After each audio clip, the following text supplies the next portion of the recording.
Hey everybody, this is our November 2023 blog update. I apologize first off, I never got a video posted for October. I realize that now that I'm making one for November. I did record it, I just got to edit it and post it. I'll try to do those at the same time later today. But October was our best month yet. I've said that twice in a row now, which is a good thing. Website wise, we'll start with that. Website, very little growth, if any. And that's probably because I'm only posting one post per week. It's the point right now isn't really to grow the website. A lot of the focus isn't there. It's on YouTube, which I'll get to in a minute. But traffic's pretty flat. In fact, if you look at Google search results and where we're ranking and showing up in search engine results, that's actually been trending down the last few weeks. I don't really know why. I'm guessing it's because I'm not posting a lot, and what I am posting is generally pretty brief, and it's made really more for the YouTube channel, which I'll explain in a bit. But we'll continue posting once per week, really for the foreseeable future, unless there's some kind of unique situation like it was this past Thursday, the IRS announced, it was Wednesday, the IRS announced 2024 401k and IRA contribution limits. I wrote a quick post about that, got it up, recorded a video, all that kind of stuff quickly because of when it came. And then blog updates I'll post regularly, and sometimes there may be some kind of unique thing we put in there, but mostly once a week is what we're going to do going forward. Now, as far as the YouTube channel goes, October was awesome. If you remember back in October, we talked about how when we launched the YouTube channel in September, we stumbled out of the gates. We had some technical issues with the color correction on our videos, had to go back and fix all those. So that was a big setback. Most of September was quiet. It was, I would say anywhere from 3 or 0 to 6 views per hour for the videos we had posted. I think we got 21 videos up in September. And all along, my thought process was it'll take some time to grow, right? You're not just going to jump out of the gate and take off like a rocket ship. I think if I were forced to basically explain what my thoughts were, my goals, or kind of where I thought we'd be at the end of October, I was probably hoping for like 100 watch hours and maybe 50 subscribers. That would have been kind of a reasonable but sort of optimistic goal, and we were kind of blown away. In total, by the end of October, we had posted 32 videos. We've since recorded 14 more, and 8 of those are on ice, kind of waiting for them to open. They're scheduled and ready to go on YouTube, and we plan to have 51 up and posted by the end of the year. Also, starting in November, we're only going to post 2 videos a week as opposed to 3. And mainly that's because I just can't sustain a 3 video per week schedule. Videos take a lot of time still, even though I've gotten a lot better at that. It's not practical, honestly, to keep that pace. So we're going to back down to 2 per week, which I think will be fine. I'm not expecting that to cost us much in terms of traffic. But I want to tell you about one thing that happened in October that was really kind of extraordinary. On October 6th, I noticed our traffic starting to pick up quite a bit, and it was exciting. Up to that point, we were about 5 weeks in. We had a little over 3,700 views, about 124 watch hours, and I think 36 subscribers. Only 10 days later, we had over 29,000 views, a little under 2,000 watch hours, and almost 400 subscribers. For whatever reason, our video titled "At What Age Does a Roth IRA Not Make Sense?" really took off, and it represents now 87% of the traffic we've gotten on YouTube. And for context, I was hoping that we would reach those numbers about 5 months in, because that would put us about halfway to our monetization goal of 4,000 watch hours and 1,000 subscribers. So for it to happen really 5-6 weeks in was just completely shocking to me. Anytime I was around my cell phone, I would open the YouTube Studio app and refresh, and it was exciting to watch the bar graph just climb. Views were up, subscribers. We had like 87 subscribers in one single day, I think on October 11th. It just was blowing my mind. I was so excited about it. But such a thing is not meant to last. In the final 2 weeks of October, we had a little over 7,900 views, 287 watch hours, and about 52 new subscribers, which still isn't bad. But it falls well short of that peak we had in early to mid-October. You can see on the screen now the shark fin that we sort of have there in early to mid-October. It was about a 10-day period, and that's really where almost all of our traffic and growth has come from at this point. Now, don't get me wrong, I'm very thankful for the 10 days we had that did so well. I do wish we would have seen more consistency after that.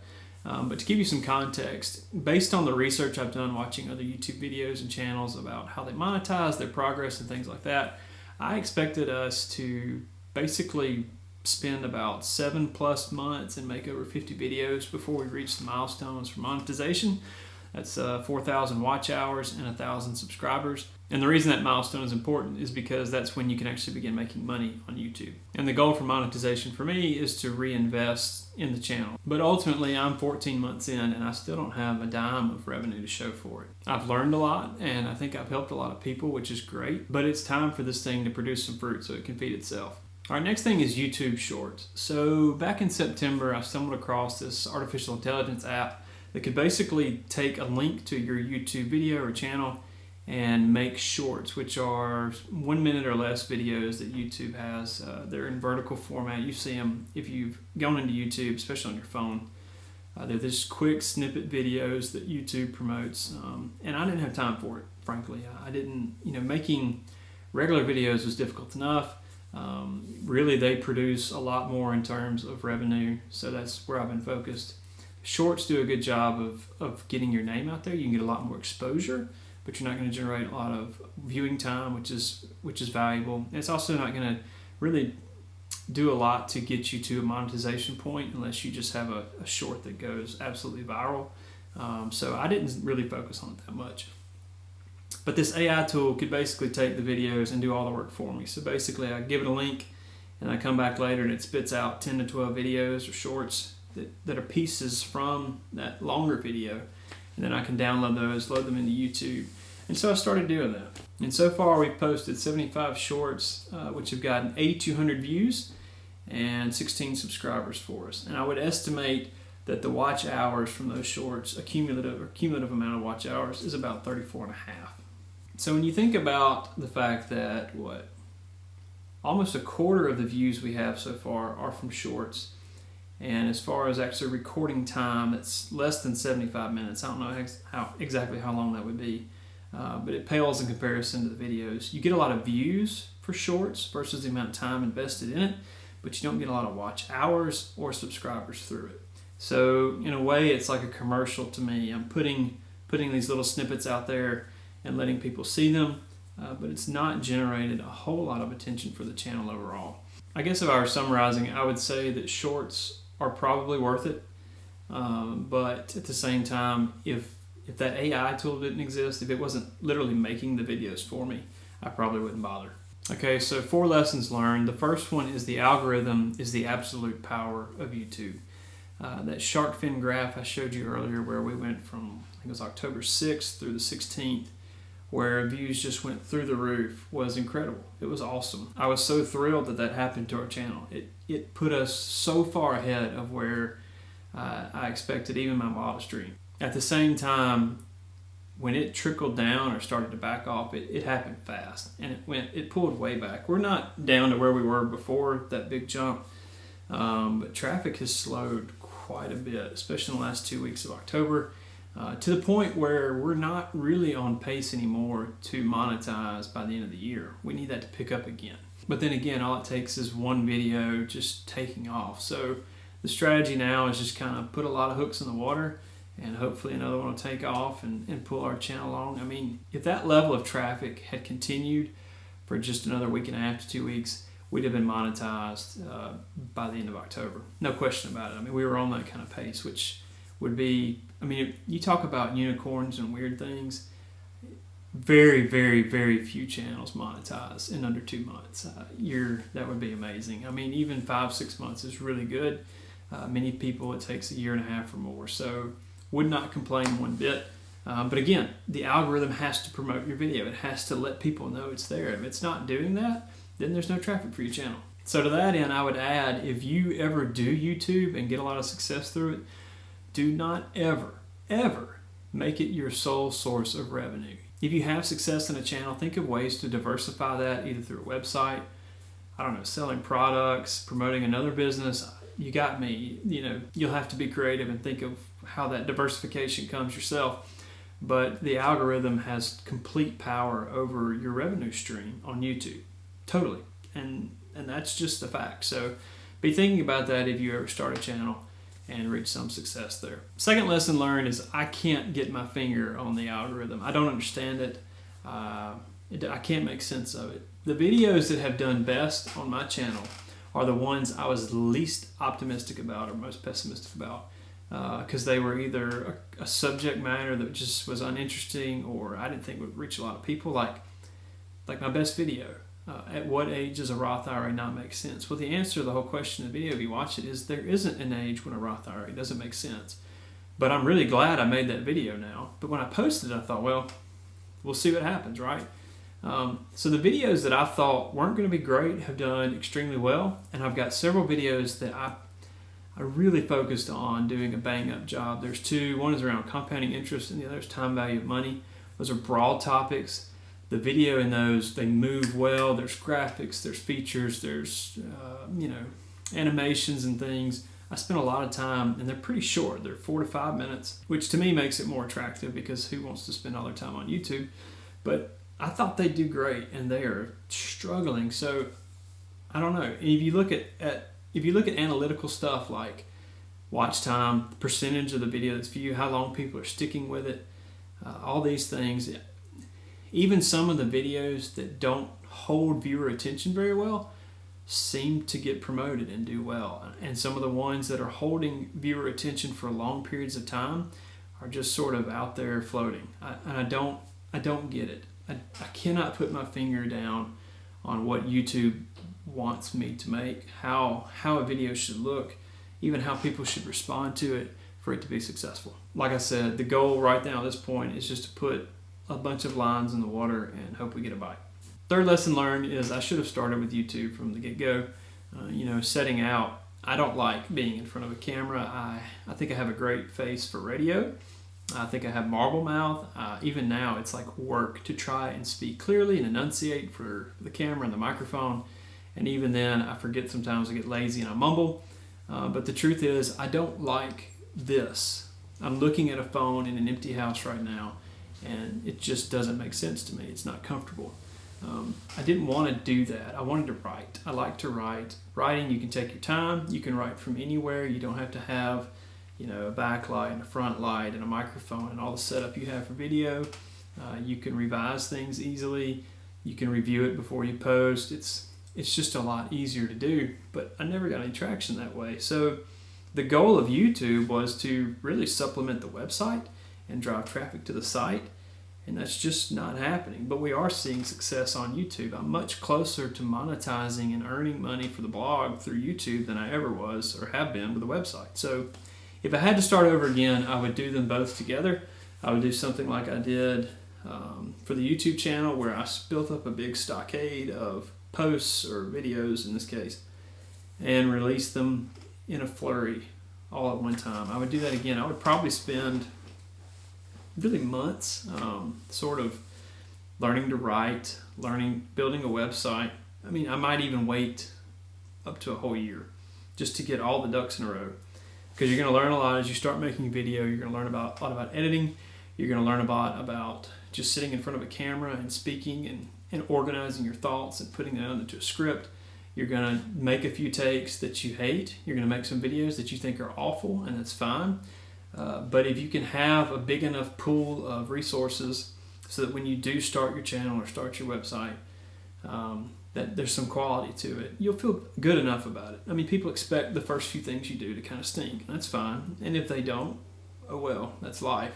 We all have to live and learn, right? So if I were doing it over again, I would choose topics.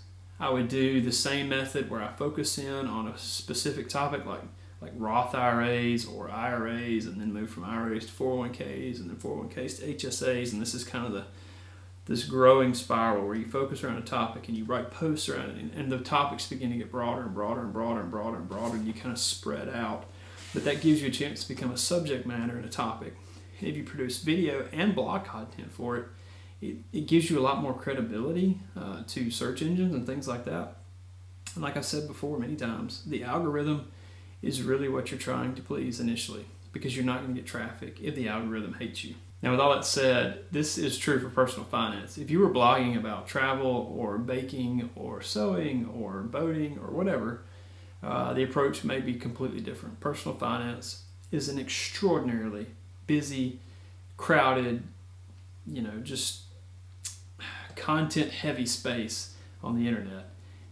But the truth is, for it would have been easier to start with a YouTube channel, because the big websites have such a deep bank of things they've written for so long that the algorithm just loves them and trusts them, and they will always be at the top of search results. You can't break into it with your teeny little blog and expect to really see any traffic. On YouTube, their videos stink. They don't invest in talent and people to make those videos. A lot of them are animated without people. They're narrated. They're just not as good, frankly. They could be better probably, but I imagine there's a lot of restrictions and limitations they have on that platform that as a content creator on your own you don't face. So YouTube is just a much easier space to break into if you're blogging about personal finance. It was a different content, different topic. You could try something else entirely, but that would be my strategy. I would start with YouTube. I would do the blog at the same time. I would take my scripts for my YouTube videos and I would make blog posts out of those or through those, and the blog would basically be a supplement to the YouTube channel instead of the YouTube channel being a supplement to the blog. And that's kind of the way I'm headed now with the blog. It will be a landing spot for folks who see us on YouTube, because the YouTube traffic, literally, we've got over 30,000 views now. I'm guessing on my website all time I might have 3,000, maybe 4. And so in 2 months I've done 10 times what I did in 14 months with the blog.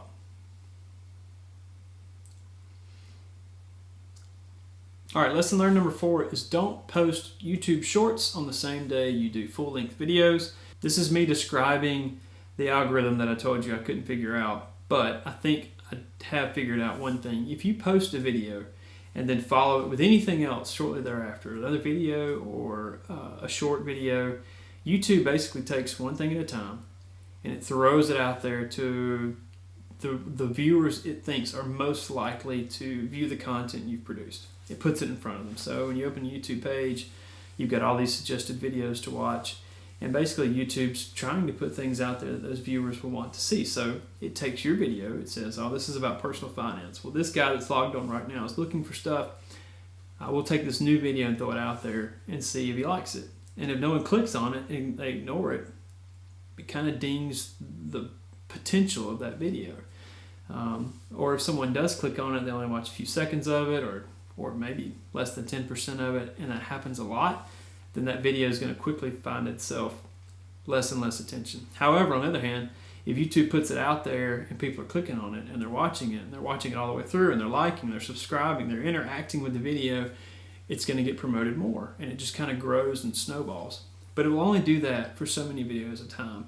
And it makes sense, because if you open up your YouTube page and say, even if you think about your favorite YouTube channel, if everything you saw was only that channel, you'd get kind of annoyed, because there's so much more to YouTube than just that channel. And as good as that content might be, you would like to see some variety whenever YouTube is suggesting other videos and other topics to you. So for that reason, YouTube's only going to take one short or one video and promote it at a time and see how it does. So you can load a video, and if you follow it with a short right away, it's going to take traffic away from that video. It's going to move it to the penalty box, or I guess the back burner, if you will, for a little while, until YouTube's ready to promote that video again, or it's done with a short, or there's another change in the algorithm, and all of a sudden people are watching it. So what I'm going to do going forward, I'm going to take the shorts we're still making, and we've got over 100 made because they're so easy to make. I'm going to back off. I'm going to post 2 a day, and I'm only going to do it on days that I don't have a long form video being posted. So there'll be 5 days a week where we post 2 shorts a day, so 10 shorts a week. We'll post 2 videos a week. We'll probably post those on probably Thursday and Sunday going forward. I don't know. I got to think about that a little bit. But anyway, we'll post those twice a week, and that'll be kind of how we produce things going forward. Okay, wrapping up. Like I said out of the gate, October, best month yet. No doubt about it. The week or 10 days back at the beginning of the month were incredible. I actually traveled in October to Europe for a bit, and I hated to leave the country when I did, because I knew I wouldn't be able to give the attention to the channel. It didn't have anything to do with that really, but I was watching it that whole time, just seeing people come in. It was just, I don't know, it was just reassuring, I guess. All that work, all that time was paying off. We were on pace, and I knew at that point, like, there's no way we're not going to monetize in less than a year, and that was a kind of a goal. If we didn't hit monetization by August 2024, I was going to have to really evaluate whether or not I want to keep doing this. But we're on pace to easily do that now, which is a great feeling. But when you add that to the fact that September previously was our best month, and before that, we didn't have the YouTube channel up yet, but the blog was seeing more traffic. So things are trending up, which is good, knock on wood. That'll continue, hopefully, on into November and December. I know the holidays are a time where a lot of media attention or media is absorbed by people who are sitting around, waiting to eat turkey or whatever. And then also New Year's resolutions and, making financial goals for the year. A lot of these things get attention. So fingers crossed, hopefully we'll do well. For now, we're just going to keep on going, take things a day, week, month at a time, and hope for growing success. I want to thank all of you. One thing that I didn't quite anticipate was the amount of positive response and feedback we get from people on YouTube, mainly, who don't know me. Like, a lot of times so far on the website, it's been people who know us, their family, their friends. They're connected to us through social media, things like that. But in the last couple months, to get comments from people you don't know, from a part of the world you've never been to, or culturally there's not necessarily a connection or anything there, but for them to say positive things about what you're doing when they have absolutely no reason to lie to you or to puff you up, that feels really good. And to know that now 32,000 views have gone out and people are using this and actually benefiting from it is just a really good feeling. So we're going to keep going. Thank you again for watching. I'll try to get this up and be a little more consistent in posting the videos on the blog updates, because I know some of you guys, that's probably what you watch more than the YouTube stuff about finance, and I appreciate that too. But just thank you for your support. God bless. Take care.